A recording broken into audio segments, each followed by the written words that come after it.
Hi everyone, in this video I'm going to explain what Delegatecall is and show you how to use it. Delegatecall is a low-level function similar to call method, and it's used to call other contracts. Unlike the call method, when Delegatecall is used inside contract A to call contract B's code is run inside A's context. So what this means is that inside contract B, storage will refer to contract A's storage. Message.sender will refer to the caller who called contract A, and message.value will be the value that was sent to contract A. Now, once you deploy a smart contract onto the blockchain, you can't change the code of that contract. However, using Delegatecall, you're able to upgrade the contract even though you cannot change any of the code inside it. Suppose that there are two contracts, contract A and contract B. Inside contract A, we have a function called increment. So when you call the function increment inside contract A, it calls another function also called increment inside contract B. Now suppose Alice calls the function increment inside contract A and sends 1 ether. Inside contract A, message.sender will equal to the address of Alice, and message.value will equal to 1 ether. And the value of the state variable x is equal to 0. From contract A, it calls the function increment, which is inside contract B. Inside contract B, message.sender will equal to contract A, since contract A is the address that called contract B. Message.value will be 0 ethers, since contract A did not send any ether to contract B. And the initial value of the state variable x will be equal to 0. The function increment updates the state variable x by 1. Now suppose that we use Delegatecall inside contract A to call function increment inside contract B. Alice again calls the function increment inside contract A and sends 1 ether. Same as the previous example, message.sender will be Alice and message.value will be 1 ether, and the state variable x will be equal to 0. From contract A, it calls the function increment inside contract B using Delegatecall. Now, unlike the previous example, message.sender will be Alice, message.value will be equal to 1 ether, and the initial state of the state variable x will be equal to 0. So you can already see that using Delegatecall, message.sender and message.value is preserved to the original values. Now let's see what happens to the state variable. When the code inside contract B is executed, it does not change the state variable inside contract B. And the state variable x inside contract A, not inside contract B, is updated. So what's happening here is that Delegatecall runs the code inside contract B using the storage, message.sender, and message.value of contract A. So how is Delegatecall useful? Well, using Delegatecall, you can write upgradable contracts. What do I mean by this? Suppose that contract A and contract B are already deployed on the blockchain. So this means that you won't be able to change the code inside either contract A or contract B.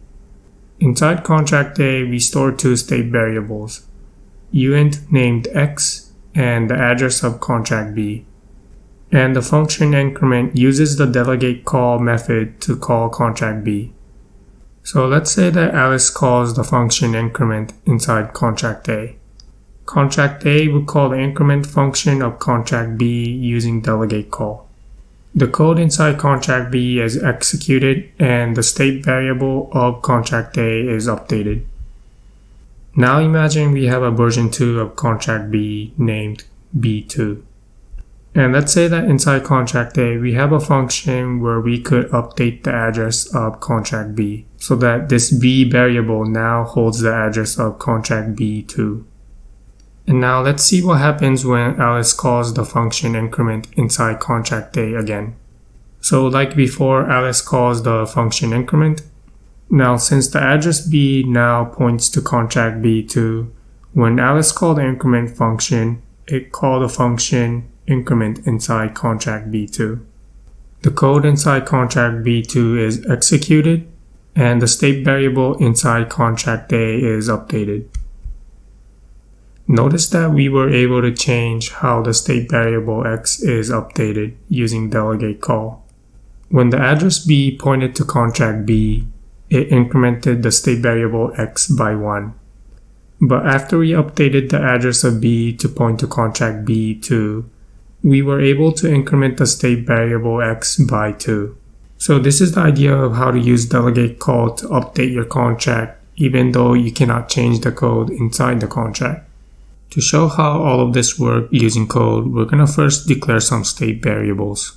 For this example, we're going to declare a state variable called num, sender, and value.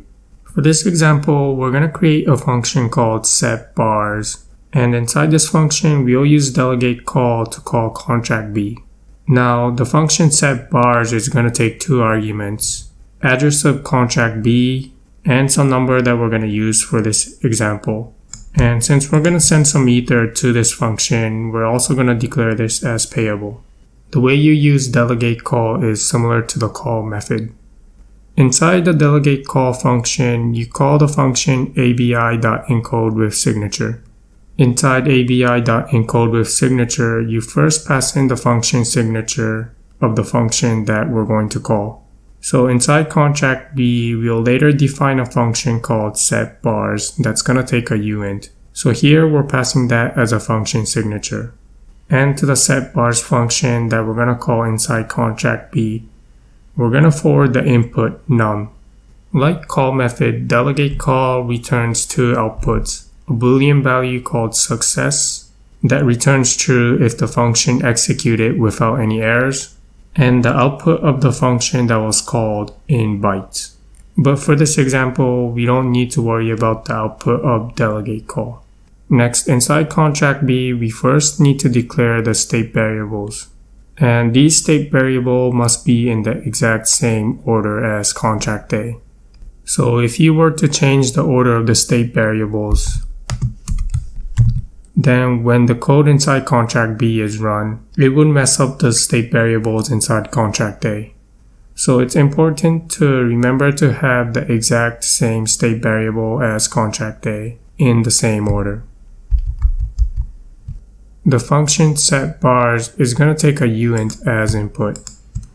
Inside the function, we'll capture the input, the color of the contract, and the value that was sent to the contract into the state variables.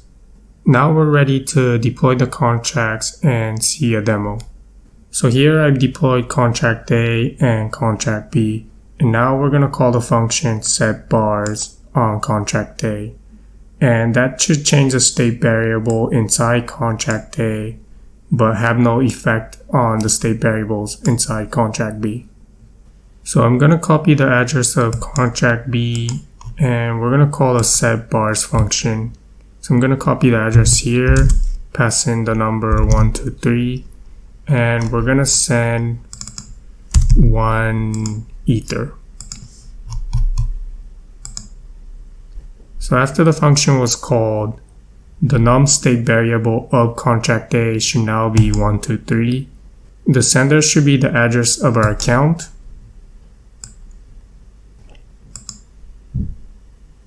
And the value should be 1 ether. And the state variables of contract B should have not changed at all.